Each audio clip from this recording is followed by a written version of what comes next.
ถ้าบอกกับตัวเองอ่ะไม่มีแต่ว่าอยากบอกกับคนที่บ้านได้ไหม เฮ้ยลุ้นอะคิดเหมือนกันวันนี้หมายถึงว่าอยากจะบอกกับยาย คุณทองเจือ อยากจะบอกกับคุณลุงแดง อยากจะบอกกับคุณป้า แล้วก็ครอบครัวที่ต่างจังหวัดที่สิงห์บุรีอย่างเงี้ยครับแล้วก็แม่ผมพี่สาวผมแล้วก็พ่อผมว่าแบบ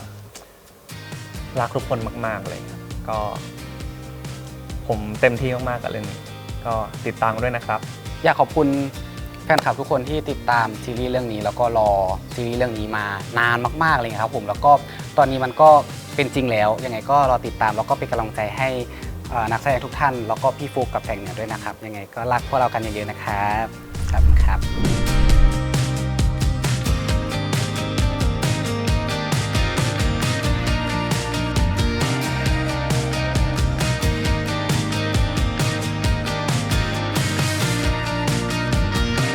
สวัสดีครับพวกเรานักแสดงจากซีรีส์เรื่องเรียกแดดสิทานครับผมฟุกภูสิทธิ์ครับในเรื่องรับบทเป็นศิลาครับครับผมชื่อแสงเหนือจิตตบุญนะครับผมในเรื่องรับบทเป็นสายทานครับปีนี้รู้สึกว่า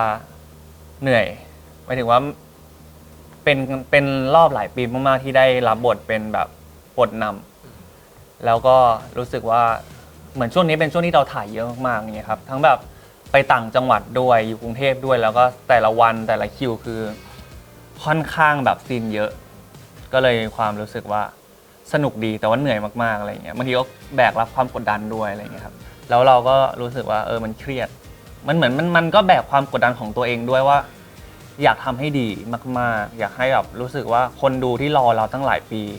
เขาเห็นความตั้งใจของเราแล้วก็เห็นว่าเราตั้งใจกับมันจริงๆแล้วเราอยากให้คนดูได้เห็นว่าเราสามารถเป็นนักแสดงได้จริงๆอะไรเงี้ยแบบรู้สึกว่าไม่อยากทำให้คนที่รอผิดหวังก็เลยแบบแบกความกดดันหลายๆอย่างไว้บางทีเราอาจจะเอาความรู้สึกของคนอื่นมาแบกไว้อะไรเงี้ยครับซึ่งคนอื่นไม่ได้กดดันเรานะแต่เรากดดันแล้วเรารู้สึกว่า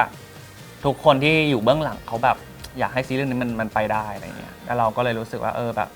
อยากทำให้มันแบบดีมากๆแล้วก็อย่างหนึ่งที่มันยากมากคือว่าคือผมรับบทเป็นพ่อเลี้ยงเมืองเหนืออะไรเงี้ยแล้วเราไม่เคยเล่นคาแรคเตอร์ที่อายุ35อย่างเงี้ยครับแล้วพอได้มาเล่นจริงๆได้แบบมีเขาเรียกว่าลูกน้องของติงจริงมันแอบยากเพราะมันไกลตัวมากๆอะไรเงี้ยบ้านผมไม่ได้ทำธุรกิจอะไรดังนั้นเวลาเข้าซีนประชุมเข้าซีนที่คนเยอะๆบางทีเรามีความแบบแพนิคหน่อยๆเพราะมันไม่ชินเลยอะไรเงี้ยครับรู้สึกว่าแบบเนี่ยแหละฉันรู้แล้วว่าอาชีพที่ฉันอยากทำคืออะไร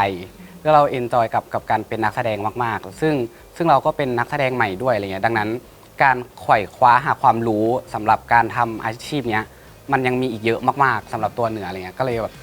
กำลังโฟกัสเรื่องการศึกษาเรื่องการแสดงเพิ่มเติมเนี่ยการเรียนรู้จากประสบการณ์คนที่อยู่ข้างๆของเราอะไรเงี้ยครับผมก็เต็มที่กับมันพยายามทำให้ดีที่สุดเท่าที่ประสบการณ์ตอนนี้มีอยู่แล้วกันครับแต่พอมาได้ทำการแสดงอะไรเงี้ยก็รู้สึกว่าได้ explore อารมณ์ใหม่ๆแบบเวทนาสงสารเสียใจแบบเวทนาใช่ไหมเอาเวทนาเราก็ไม่รู้ว่าจริงๆเวทนามันคืออะไรคืออะไรนะคิดถึงอะไรเงี้ยทำไมเราถึงใช้คำว่าคิดถึงทำไมเราไม่ใช่ถึงคำว่านึกถึงอะไรมันก็เหมือนกันอะไรเงี้ย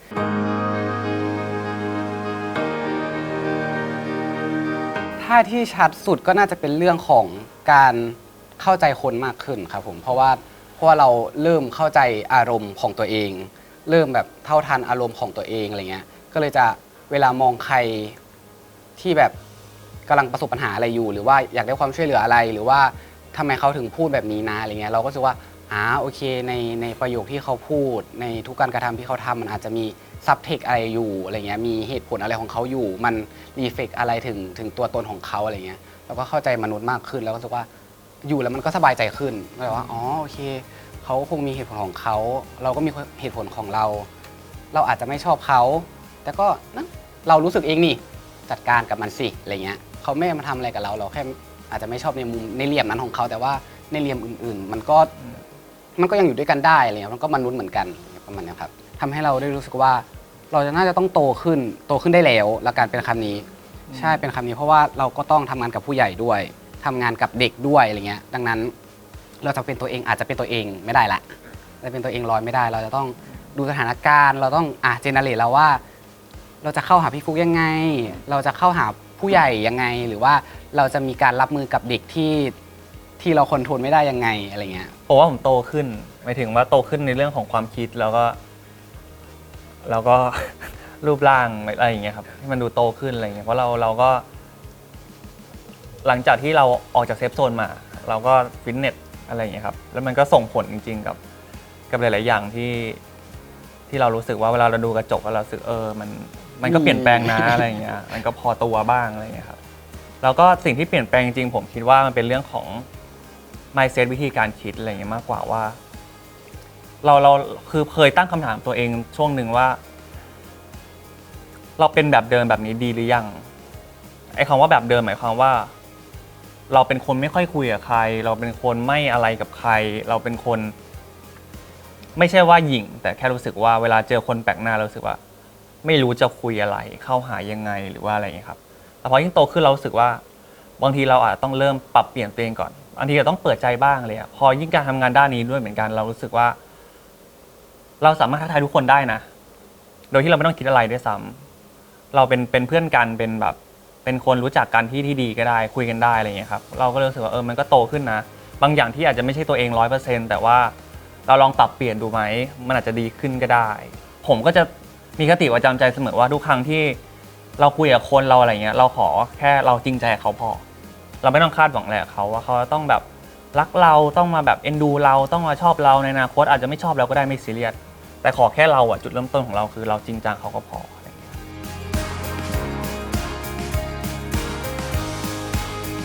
ผมว่าเป็นคนที่มั่นใจขึ้นเป็นคนที่คิดบวกขึ้นอะไรเงี้ยผมรู้สึกอย่างนั้นคือเมื่อก่อนจะมีความมองตัวเองในแง่นิเกทีฟเช่นเวลาเหนือสมัยก่อนเหนือว่าพี่ฟุกคนนี้หล่อแหละผมก็จะบอกตัวเองว่าไม่หรอกไม่หล่อหรอกพี่เฉยๆพี่ฟุกวันนี้แบบเหนือว่าพี่ฟุกแบบโอเคนะผมก็จะรู้สึกว่าเฉยๆวะเราส่วนใหญ่เราจะเป็นฝ่ายซัพพอร์ตเขาไงเขาอยากแบบอยากให้เขามั่นใจตัวเองเพราะเขาก็เขาไม่ได้ขี้ริ้วขี้เหร่เลยคือเขาแบบไม่ได้แต่งหน้าเขาก็หล่อเขาก็จะดูเป็นแบบพ่อหนุ่มนุ่มฟูอะไรเงี้ยแล้วพอแต่งหน้าฟูก็จะกลายเป็นคนแบบหล่อมากเท่มีสมาร์ทอะไรเงี้ยใช่ก็ผมว่าฟูลฟิลนะความรู้สึกผมหมายถึงว่า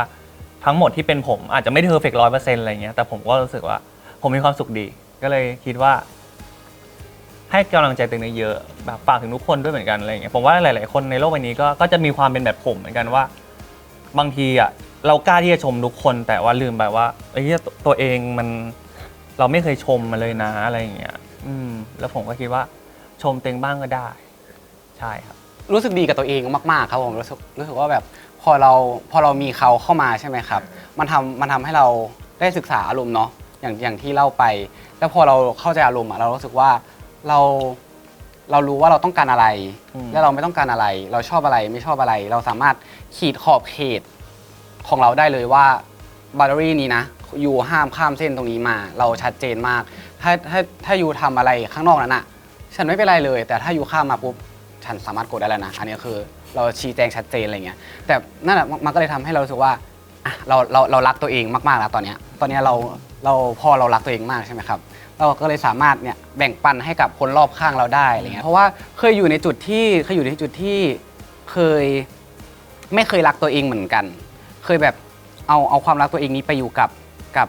สิ่งของไปอยู่กับคนไปอยู่กับอะไรที่เราไม่สามารถคอนโทรลได้แล้วเรา go crazy มากเราอันคอนโทรลมากๆอะไรเงี้ยดังนั้นแล้วพอมันมีจังหวะที่ได้สูญเสียของสิ่งนั้นไปสูญเสียคนกลุ่มนั้นไปอะไรเงี้ยมันก็ได้รู้สึกว่าโอเคเราได้ฟังบอดแคสต์มากขึ้นเราได้อ่านหนังสือที่เป็นแบบเข้าใจอารมณ์มนุษย์อะไรเงี้ยเราก็โอเคมนุษย์เป็นแบบนี้นะเราเข้าใจคนมากขึ้นแล้วก็โอเคงั้นดึงพลังงานมาที่ตัวเองละกันอะไรเงี้ยเราก็คอยมอบให้กับคนที่อยากรับพลังของเราละกันเป็นในแง่นั้นดีกว่า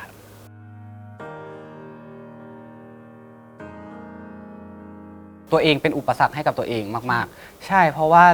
กว่าจะถึงตรงนี้ได้ครับผมก็สู้รบปรบมือกับตัวเองมาประมาณนึงเหมือนกันก็กว่าจะยิ้มหน้ากล้องได้กว่าจะคุยไปเรื่อยได้กว่าจะอยู่กับพี่ฟุกได้กว่าจะทำงานตรงนี้ได้อะไรเงี้ยก็ตัวเองเป็นคนมีกำแพงสูงมากๆอะไรเงี้ยครับผมก็เลยอาจจะต้องเคาะกำแพงปีนกำแพงบ้างอะไรเงี้ยก็เลยรู้สึกว่าอุปสรรคใหญ่ที่สุดณตอนนี้ก็คือจะเป็นตัวเอง แต่เราก็นั่นแหละครับก็ยังพยายามต่อไปทั้งอดีตจนถึงปัจจุบันก็ยังจะพยายามทำให้สิ่งที่เราอยากทำอาชีพที่เรารักอะไรเงี้ยหรือว่าคนที่เรารักคนที่เราร่วมงานด้วยมีความสุขแล้วก็อยู่ด้วยกันไปนานๆครับก็คงจะเป็นตัวเองเหมือนกันหมายถึงว่าผมด้วยความผมเป็นคนไม่ค่อยพูดอะไรที่ผมรู้สึกเนี่ยผมจะไม่ค่อยพูดคืออย่างเหนือเนี่ยจะเป็นคนเขาเรียกว่างงกับความรู้สึกว่าคุณรู้สึกอะไรส่วนผมจะเป็นคนที่ชัดเจนว่าผมรู้สึกอะไรแต่ผมไม่พูดออกไปผมก็เก็บไว้ในใจเสมออีกข้อหนึ่งที่เรารู้สึกว่ามันเป็นข้อของเราเลยคือเราเป็นคนเก็บแล้วเราไม่พูดแบบเก็บมากๆรู้สึกเสียใจก็เก็บสมมติทะเลาะกับแม่บ้างหรือว่างอนแม่เก็บไม่บอกไม่ง้อไม่อะไรกันทั้งนั้นเพราะแม่ผมก็เป็นคนแบบนิ่งๆอยู่แหละหรือว่าแบบโกรธหรือว่าอะไรก็เก็บคนเดียวอะไรเงี้ยแล้วบางทีมันแบบอึดอัดเหมือนกันอะไรเงี้ยครับแล้ววันหนึ่งเราก็รู้สึกว่าวันนี้รู้สึกว่าขอบคุณการแสดงเหมือนกันนะที่ทำให้เราเข้าใจความรู้สึกของตัวเองเยอะขึ้นเพราะว่าการแสดงคือการเล่นกับความรู้สึกของตัวเองดังนั้นถ้าคุณไม่รู้สึกตอนแสดงคุณจะเล่นออกมาผ่านสีหน้าแววตาไม่ได้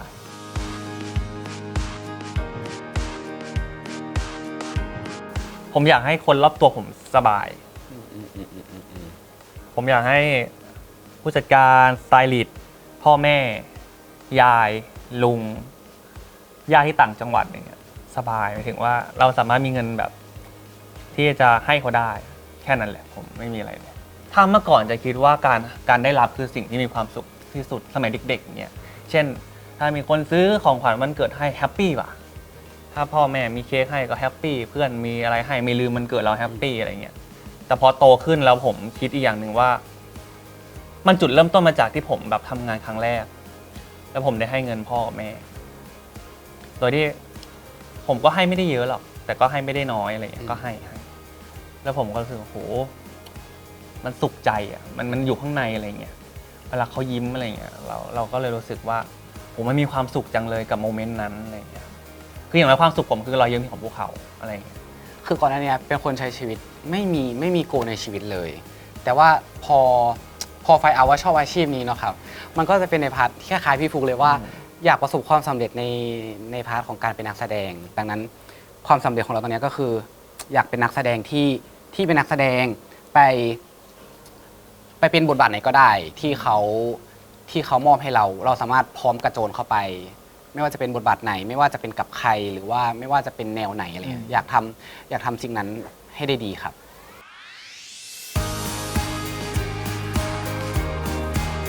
ผมเคยเห็นเขาตอนที่เขาเคยเปิดแคสเรียกแดดซิทานนั่นแหละครับคือตอนนั้นน่ะคือเขาหาคุณศิลาก็คือที่ผมเล่นก็เป็นเจ้าของไร่อะไรเงี้ยเขาก็เปิดแคสอะไรเงี้ยเราก็เห็นแล้วเราก็เฮ้ยเราก็พอตัวนะก็น่าจะพอได้อยู่นะเขาให้เอกอยู่หมายถึงว่าก็น่าจะพอไปได้อยู่นะอะไรเงี้ยแต่พอมีโอกาสดีๆเข้ามาอะไรเงี้ยก็เลยได้แบบไปลองดูตัวกันก็ลองแคสกันอะไรเงี้ยซึ่งตอนแคสผมไม่ได้คาดหวังเลยตอนนั้นผมแค่เชื่อว่าถ้าโชคชะตามันจะนำพาให้เราได้คู่กันอะได้เล่นด้วยกันอะเดี๋ยวมันจะมาเองแต่เราแค่เต็มที่นับโมเมนต์ไว้ก่อนตอนนั้นจำได้เลยว่าเปิดเข้าไปปุ๊บอ้าว เขากำลังแคสคนอื่นอยู่นี่นาเราก็เลยต้องไปนอนรอข้างบนชั้น3อะไรเงี้ยแล้วหลังจากนั้นเขาก็เรียกเรามาแคสอะไรเงี้ยก็รู้สึกว่ามันก็โอเคนะหมายถึงว่าตัวเล็กน่ารักอะไรเงี้ยขาวๆอะไรเงี้ยครับก็รู้สึกน้องก็ดูแบบเขาเรียกว่าเข้าไปเราไม่มีออร่าของความมืดดำมีแสงสว่างดีอะไรเงี้ยแล้วก็แคสก็โอเคจะเป็นจังหวะที่อาจจะเป็นเรื่องของโชคชะตาอะไรเงี้ยครับผมก็เชื่ออย่างนั้นนะด้วยไทมิ่งมันถูกต้องหรือเปล่าทุกคนเลยมองเห็นว่าโอเคเราคงเหมาะกันส่วนเหนือจำพี่เขาไม่ได้แต่ว่าเหนือเคยเห็นพี่เขามาก่อนหน้านี้แล้วเนาะเขาเป็นดารามาก่อนเนาะเขามีผลงานมาก่อนเราจนมานั่งมองหน้าดีๆอย่างเงี้ยพูดสิทธิ์หรออะไรเงี้ยก็เลยก็ไปดูว่าอ้าวผลงานนี้เราเคยเห็นนี่อุ้ยซีนนี้ด้วยนี่อะไรเงี้ยผมแบบจะกินมะเขือเทศอะไรอย่างเงี้ยก็จะมาจังแซวเขาจนถึงทุกวันนี้อะไรเงี้ยก็แอบตกใจว่าอุ้ยเป็นคนนี้เลยเหรอแล้วเราช่วงแรกๆเราก็เกรงเหมือนกันว่าพี่ฟูเขาจะทำยังไงดีนะเราจะอยู่กับเขายังไงอะไรเงี้ยไม่กล้าเข้าหาแต่ว่าพี่ฟูก็ไนท์ตรงที่เขาไม่มีอีโก้เขาไม่มีแบบว่าทิฐิอะไรเขาเป็นคนเข้าหาเราด้วยซ้ำอะไรเงี้ยเป็นในทางกลับกันเรารู้สึกไม่ดีว่าเราเป็นเด็กที่ไหนไม่รู้ตาสีตาสาวมาแล้วก็ จะเข้าหาดาราได้ยังไงนะอย่างเงี้ยแล้วก็แต่ว่าโชคดีแล้วกันที่เขาเข้าหาเราแล้วเราก็ไม่ได้ปิดกั้นตัวเอง ก็อะไรที่เราเหนือปรับเพิ่มหรือลดให้พี่ฟุกได้เหนือก็จะทำแล้วก็ถ้าเหนือมองพี่ฟุกก็ทำเช่นนั้นกับเหนือเหมือนกันอะไรเงี้ยก็เลยรู้สึกว่าเป็นผู้ใหญ่ที่ดีเป็นครูที่ดีแล้วก็เป็นพาร์ทเนอร์ที่ทำงานด้วยกันแล้วรู้สึกสบายใจครับ ทุกวันนี้คือผมว่าพอชีวิตจริงเราคุยกันจริงๆเราสบายกันตัวจริงๆอะไรอย่างเงี้ยพอการทำงานมันถึงแบบมันเลยส่งผลต่อการทำงานให้มันดีขึ้น เพราะว่าชีวิตจริงเราสามารถคุยกันได้ปกติ ดังนั้นการทำงานเลยสบายขึ้นอะไรอย่างเงี้ยครับผมว่ามันเป็นเรื่องของจริตและนิสัยที่มันเข้ากันได้คือหมายถึงว่าบางคน2 ปีก็อาจจะไม่สนิทกันก็ได้สมมติเรามีเพื่อนคนหนึ่งอย่างเงี้ยเขาแบบคนรู้จักเงี้ยบางที2 ปีไม่ได้แปลว่าเราสนิทเขานะผมว่านะมันเป็นเรื่องนิสัยทัศนคติอะไรเงี้ยครับแล้วด้วยความเหนือเป็นคนยอมอะครับหมายถึงว่าคือผมอะเคยคุยกับผู้จัดการผมว่าผมแม่งโชคดีนะโชคดีตรงที่ว่าด้วยความเหนือเป็นคนยอมคนเยอะอะไรอย่างเงี้ยครับหมายถึงว่าเป็นคนไม่ล้ำเส้นใครและขณะเดียวกันคือเหนือเข้าใจว่าคนนี้เป็นยังไงมันถึงเขาก็ใช้ตรรกะวิทยาศาสตร์เขาพยายามมองคนว่าคนนี้ชอบแบบนี้ไม่ชอบแบบนี้งั้นเข้าหาแค่ตรงนี้พอนะคุยแค่ตรงนี้พอนะไม่ล่วงล้ำเข้าไปตรงนั้นแล้วผมก็เลยรู้สึกว่าผมโชคดีเพราะว่าได้เจอเหนืออะไรเงี้ยเพราะผมก็เป็นคนแบบก็มีเส้นของตัวเองชัดมากๆอะไรเงี้ยถ้าใครเข้ามาเราก็จะรู้สึกไม่โอเคมากๆซึ่งเหนือดีที่เป็นเหนือที่เหนือแบบเหนือไม่เข้านะเหนือไม่แตะเลยนะตรงนั้นน่ะ อยู่ตรงนั้นเลยนะเหนือไม่ยุ่งนะอะไรเงี้ยเราเลยรู้สึกสบายใจมากขึ้นเพราะว่าไม่ได้ก้าวไก่ชีวิตที่เราไม่อยากให้ก้าวไก่อะไรเงี้ยครับมันดี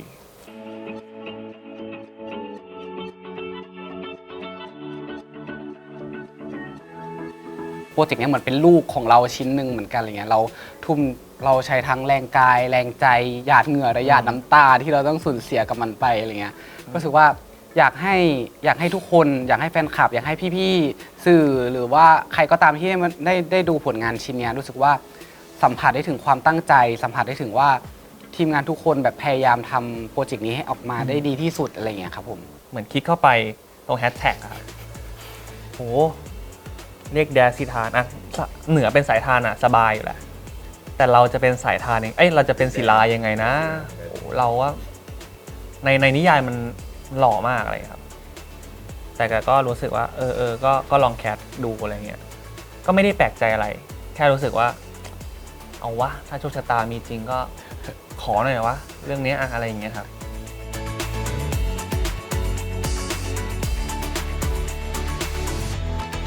ตัวสายทานครับผมมีปัญหาเรื่องความรักไปเจออุปสรรคไปเจอเรื่องราวมามากมายอะไรเงี้ยก็ทำให้เหมือนแบบเป็นเด็กนิสัยไม่ดีไม่รักครอบครัวแล้วอยากจะหนีออกจากบ้านอะไรเงี้ยครับผมแล้วพอในจังหวะที่ไปหนีออกจากบ้านอ่ะก็ไปเจอเรื่องราวมาตุ้มอะไรเงี้ยเกิดขึ้นปุ๊บแล้วแต่ก็มียายคนนี้เข้ามาช่วยเขาเปิดซีนให้เอกหล่อเลยผมจะช่วยคุณเองก็นั่นแหละแล้วพอช่วยกันเองพอเขามาช่วยเราเนาะตัวสายทานเขาก็ต้องเหมือนแบบไปชดใช้สิ่งตอบแทนสิ่งที่เขาช่วยมาอะไรเงี้ยในไร่ชาที่เชียงรายแล้วพอแบบอยู่ด้วยกันไปก็ได้เจอปัญหาได้แก้ไขปัญหาร่วมกันได้ผ่านพ้นอุปสรรคทั้งของตัวเอง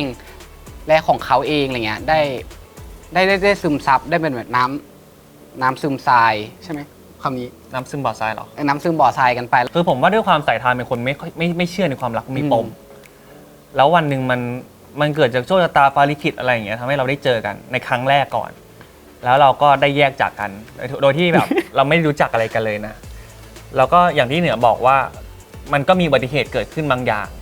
และทำให้สถานการณ์นั้นนำพาเราเข้ามายังบริบทตรงนั้นแล้วก็เจอสายทานอะไรอย่างเงี้ยแล้วเขาก็เหมือนแบบเป็นลูกหนี้เราก็ต้องตามใช้หนี้เราอะไรเงี้ยแล้วก็เราก็เลยแบบว่าถ้าไม่มีเงินก็มาทำงานที่ไร่ฉันไหมล่ะเขาหลอกล่อ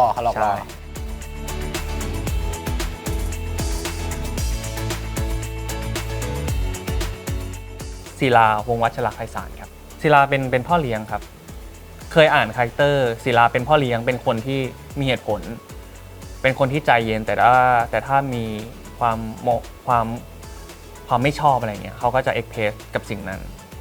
แต่ว่าก็จะเป็นเอ็กเพรสแบบคนที่มีวุฒิภาวะและว่าผู้นำเพราะว่าเขาคงจะไม่สามารถทำตัวเป็นวัยรุ่นได้เพราะเขารับช่วงต่อจากพ่อตั้งแต่ตอนที่เขาเพิ่งเรียนจบใหม่ๆแล้วก็ศิลาเป็นคนที่มีความรักเคยมีความรักมาแต่ว่าไม่สักเซสแล้วก็ผมว่าเขาเป็นคนเชื่อในความรักแต่ยังไม่เคยเจอใครที่จุดประกายให้หัวใจเขาสามารถเป็นสิ่งผู้ได้อีกครั้งหนึ่งจนมาเจอสายทานอะไรอย่างเงี้ยครับแล้วก็ศิลาก็เป็นคนที่ผมว่าเป็นคนวัย35ที่รักไล่ภูแสงดำมากถ้าเป็นพวกแนวแบบซีเรียสจริงจังผมว่าความเป็นศิลาใกล้ผมแล้วก็สิ่งที่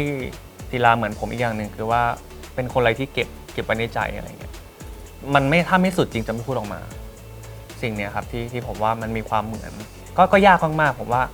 ที่แรกคิดว่าจะไม่ยากอะไรเงี้ยแต่พอเอาเข้าจริงคือการคุมคนด้วยบารมีผมว่ามันยากมากมันเหมือนเราเป็นแบบคนใหญ่คนโตมากๆแล้วก็แบบมีคนรายล้อมเราอย่างเงี้ยศิลาเป็นอย่างนั้นเลยแล้วผมก็รู้สึกว่า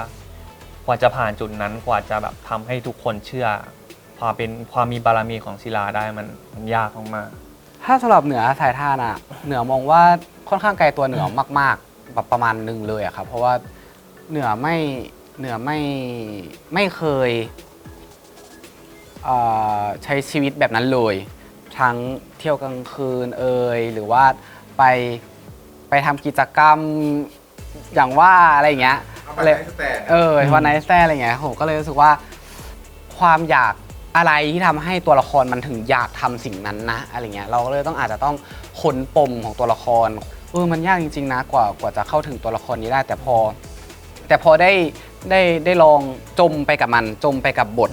จมไปกับว่าลองหลับตาดูว่าสายทานถ้าได้ยินประโยคนี้คิดว่าสายทานจะตอบว่ายังไงในจังหวะแรกที่นึกต้องไม่ใช่คำนั้นแน่นอนเพราะว่าในสิ่งแรกที่เรานึกถึงมันจะเป็นตัวเองนะสำหรับเหนือมันจะเป็นตัวเองมันจะเป็นในมุมเหนือมากๆอะไรเงี้ยดังนั้นความคิดที่2ความคิดที่3โอเคเดี๋ยวเรามาลองพิจารณากันดูว่าอันนั้นเริ่มเข้าเขาใกล้เคียงสายทานหรือยังก็นั่นแหละครับมันก็เลยว่ามันเลยไม่ได้ง่ายมากว่าแบบเพราะเรายังไม่ได้คิดเป็นสเต็ปแรกติงเป็นตัวละครเลยเราเป็นติงที่ตัวเรามองตัวละครเข้าไปอะไรเงี้ยดังนั้นก็เลยต้องทำการบ้านเยอะมากๆประมาณนึงแต่ก็ขอบคุณพี่กุ๊กอีกครั้งหนึ่งเหมือนกันครับผมที่เวลาเขาชวนเข้าบทด้วยอะไรเงี้ยมันก็จะมีคนมีคู่ส่งต่ออารมณ์ส่งต่อบทสนทนาส่งต่อไดอะล็อกอะไรเงี้ยมันก็เลยเหมือนแบบเข้าถึงได้ง่ายรู้สึกตกใจมากๆครับผมมันถึงว่าตัวสายทานก็ให้ข้อคิดให้แนวคิดอะไรใหม่ๆที่ว่าจริงๆเราก็ทำแบบนี้ได้นี่อะไรเงี้ยแล้วเราจะปิดกั้นตัวเองทำไมเราก็สนุกไปเลย let's go อะไรเงี้ยหรือว่าในบางมุมที่แบบว่าเราจะต้องสู้กับปัญหานี้ยังไงอะไรเงี้ยเรามีโอเคเราไม่เคยเจอปัญหาเนี้ยแต่ว่ามันเหมือนเรากำลังศึกษาบทเรียนปัญหาเนี้ยของคนคนนึงอยู่อะไรเงี้ยใช่ไหมครับแล้วพอนั้นโอเคงั้นเราเห็นโซลูชันแล้วนี่แสดงว่าครั้งหน้าถ้าปัญหาเนี้ยมันเกิดกับตัวเหนือเองเหนือสามารถเดินไปในลู่ทางที่เหนือเคยเห็นประสบการณ์ของสายทานมาแล้วอะไรเงี้ย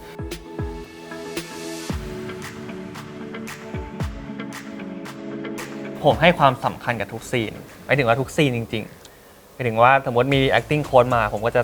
พุ่งเข้าไปละมีอะไรให้แก้ไหม บอกมาเลยเดี๋ยวแก้ให้เลยอะไรเงี้ยแต่ถ้ามีซีนที่ยากๆอย่างเงี้ยคือกับสายทานผมไม่ค่อยยากเท่าไหร่หมายถึงว่าด้วยความเราเข้ากันบ่อยจนเราเชื่อกับสิ่งนั้นแล้วว่านี่คือตัวละครแล้วเราคือตัวละครแต่กับที่ยากจริงๆจะมีกับคุณแก๊ปที่เล่นรับบทเป็นแมนเมืองครับคือมันเป็นครั้งแรกที่เราเข้ากับคุณแก๊ปเลยแล้วเป็นซีนปะทะกันหนักๆอะไรอย่างเงี้ยคือเขาส่งมาดีมากเขาเล่นดีมากอะไรอย่างเงี้ยคือพี่เข้าใจคำว่าส่งมาดี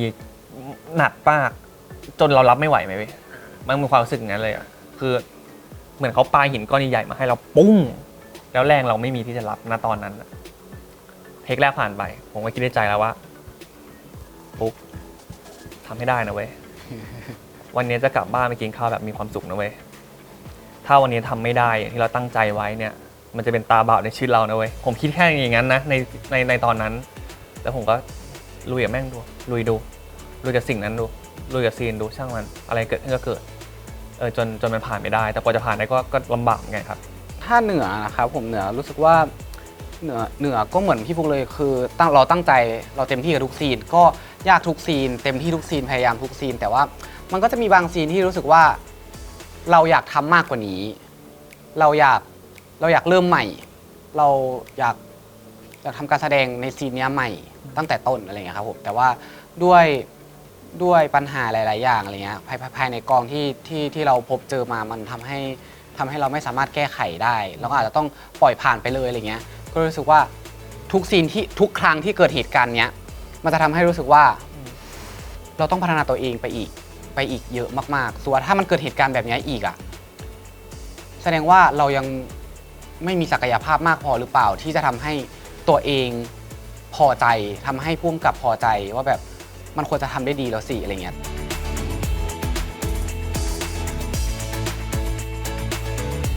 พอถ่ายจริงคิวแรกเลยคือเป็นซีน NC เลยทั้งวันนะครับเราก็บอกเหนือก่อนถ่ายว่าเหนือพอยิ่งสนิทกันอ่ะมันมีความรู้สึกบางอย่างว่ะหมายถึงว่าไม่ค่อยกล้าอ่ะด้วยความเป็นคือเหนือไม่ได้บอกเลยนะผมบอกเหนือเองมันไม่กล้าเนี่ยคือพี่เข้าใจคำนี้ปะเหมือนแม่เหล็กที่มันจะชนกันแล้วอะแล้วมันแบบทำใจไม่ได้วันเหนือแป๊บนึงนะน้องพอยิ่งสนิทกันมากๆสมมติ สนิทมากยิ่งแบบ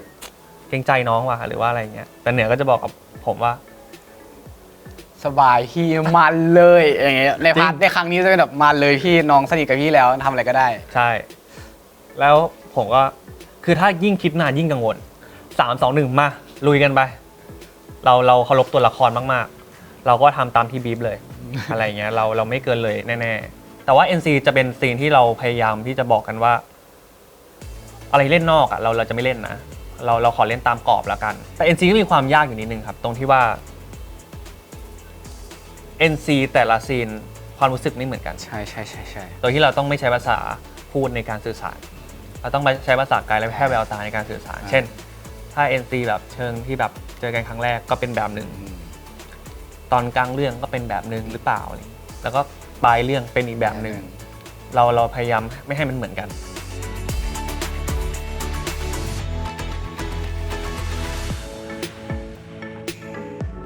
ฝากซีรีส์เรียกแดดสิทานด้วยนะครับผมพวกเราตั้งใจกันมากๆแล้วก็นักแสดงทุกคนเขาเรียกว่าทุ่มสุดฤทธิ์ในการที่จะมีอะไรเครื่องมืออะไรก็เต็มที่ในการแสดงมากๆเลยครับย้อนหลังใน เวอร์ อ ชั อน น อัน ไล คัด น์เวอร์ชันอันคัดได้นะครับที่ iQIYI หรือว่าทางเว็บนะครับผม iq.com ครับผมที่เดียวเท่านั้นครับ ใช่